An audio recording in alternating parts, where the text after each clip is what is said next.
Morning everybody, welcome back to another video on my channel. Another Thursday, so it means nothing else really apart from another championship predictions from the upcoming match day. Match day 22 we're going into, and there's some absolute huge games on offer in two managerial reputations, or a couple of managerial reputations that are on the line in this match day, and they could be both out of a job come Saturday morning, maybe even Monday morning. And we're going to get straight into the games and give our opinions as always, and also give our score predictions. That are the most important part of this video in my opinion. So moving to the first game, we're going to kick off with the Sky Sports offering on Friday night between Sheffield Wednesday. They host Wolves in this Friday night clash. And Sheffield Wednesday need a result in this game, coming up against a very, very tough side in Wolves. It don't come any harder than that, in my opinion, so far this season. So this isn't the best game for Sheffield Wednesday to try and get a result from. But looking at the way they're playing at the moment, unlucky really. At 1-0 at Carrow Road, you'd probably think that's probably the best chance of them trying to get the 3 points. Jordan Rhodes scored a typical Jordan Rhodes goal, predatory in the box, diving header, 1-0. And then the way Norwich are playing at the moment, you probably would have banked on Sheffield Wednesday going on to try and win that game, especially at Carrow Road when Norwich are going a goal down. Some of the fans would have probably got on the Canaries back a bit after seeing some dire home performances in recent weeks as well. But in the second half, Sheffield Wednesday, uncharacteristically, but kind of story their season at the moment, caves in the second half and letting 3 second half goals to go and lose the game 3-1. Wasn't the best result for them. As for Wolves, a little blip against Sunderland during the week. During Saturday, I mean, drew 0-0 there with 10-man Sunderland, but obviously Sunderland set up defensively trying to get a point, so it was always going to be hard for Wolves to break down. But I think Sheffield Wednesday will come out and be a bit more attacking in this game and not trying to park the bus as Sunderland did. But looking at the way this is going to go, I do fancy Wolves to win 3-0. I think they're going to have too much in hand for Sheffield Wednesday, and I do think Carlos Carvalhal will lose this game. I do personally believe he could be sacked after this weekend.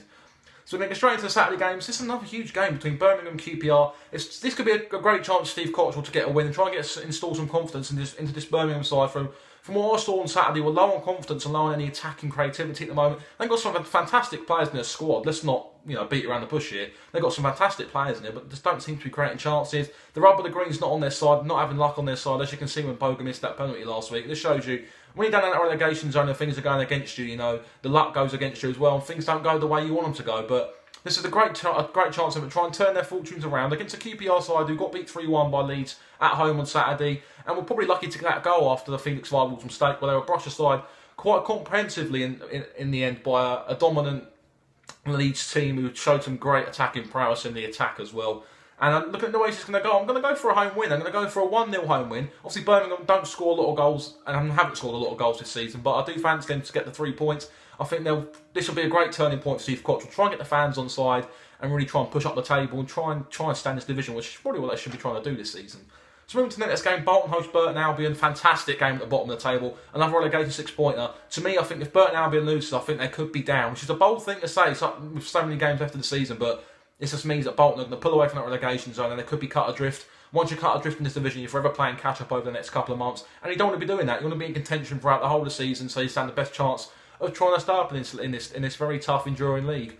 But looking at the way this is going to go, I think Burton Albion ain't fantastically great at their away travels. Been quite unlucky in recent weeks, especially against Derby away. Obviously, they got beat by Preston 2-1 at home on Saturday, so they need to try and get some decent form. But at the moment, I just don't see it happening. They're leaking goals left, right and centre. Not scoring a lot. They did score on Saturday, but haven't scored a load of goals in the past couple of weeks. And I do fancy Bolton to win this game. I think they're showing a bit of confidence, better quality in the final third, and better quality all round. And this will be a very tight game, but I do see this being a 2-1 win to Bolton. I think Bolton do score goals. I do think they'll let the odd go in, but they should have enough in hand to see them get the 3 points. It'll be a huge 3 points for Phil Parkinson's White Men. So moving to the next game, Brentford host Barnsley. Similar to Burton Albion, Barnsley are struggling on the road, struggling for any sort of clean sheet on the road. A poor defensive record away from home this season, and a poor record away from home, in fact, as well, where they're struggling to score, get any type of points away.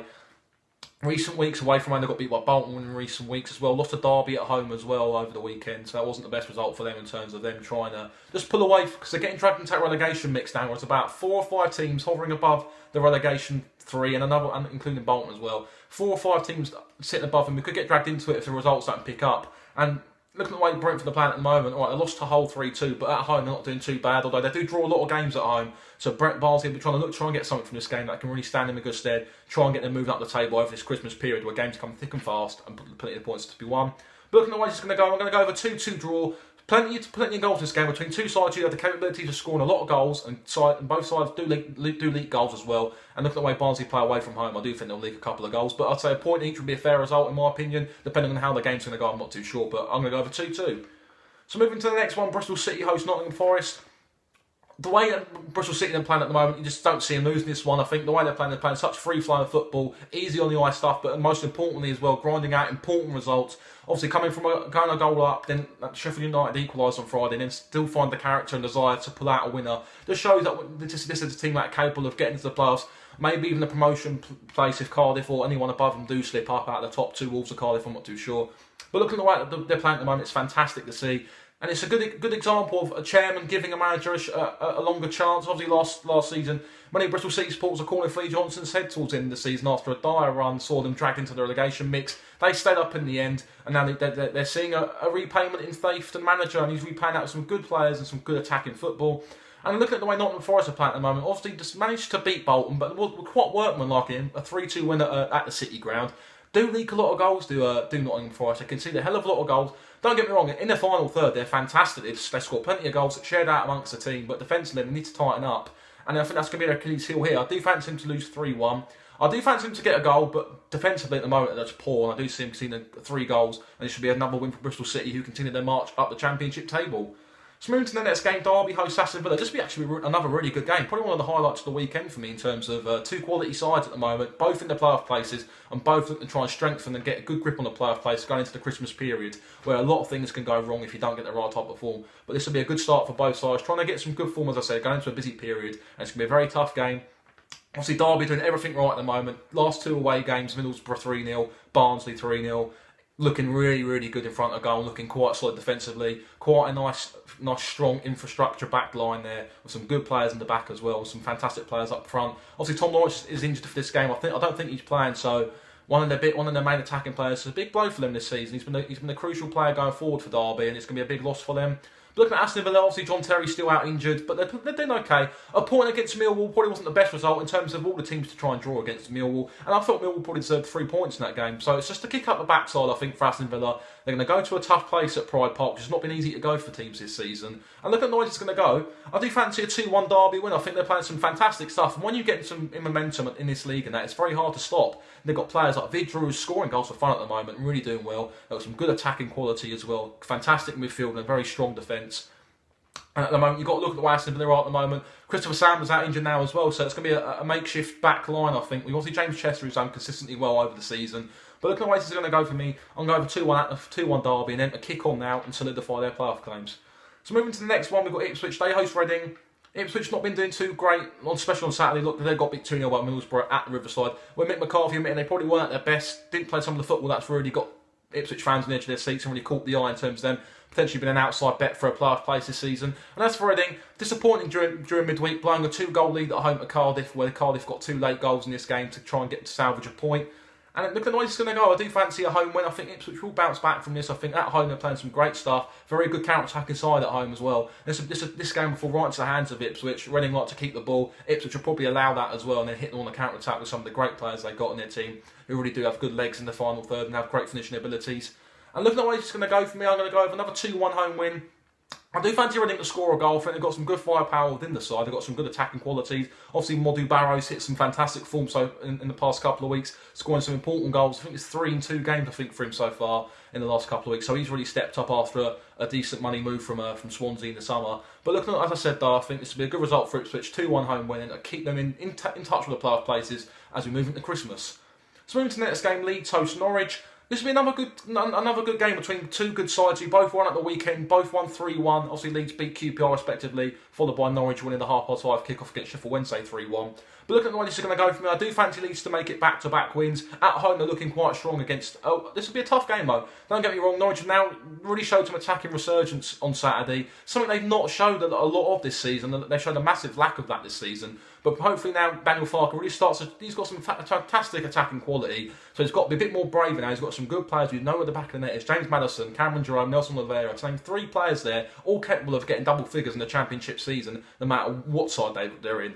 So he's really got to be a bit more free-flowing attacking leagues. He's got the players there who can unlock defences, but he needs to be a bit more braver, a bit more bolder, and not try and sit back for a point. But Norwich is going to go for me. I do fancy a home win, as I said, a 2-1 home win again.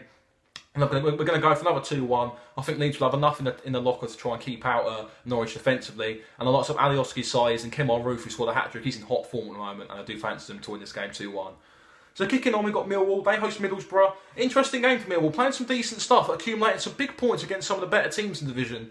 Obviously, 4 points out of the Sheffield United game and also Aston Villa out of them 2 games. I'm sure Millwall fans would have snapped your hand off if you offered them 4 points. Probably could have been 6. I felt they were unlucky not to go and beat Aston Villa. Lee Gregory had a catalogue of chances. He's not been in great confidence at the moment. He did score, though, against Sheffield United, which gave him a bit more of a confidence boost. They were probably unlucky not to come away with the 3 points. Looking like Middlesbrough playing at the moment, not doing too bad. Being inconsistent for my liking. It's not the consistency you need to be a playoff team, I don't think. It's been another hard game.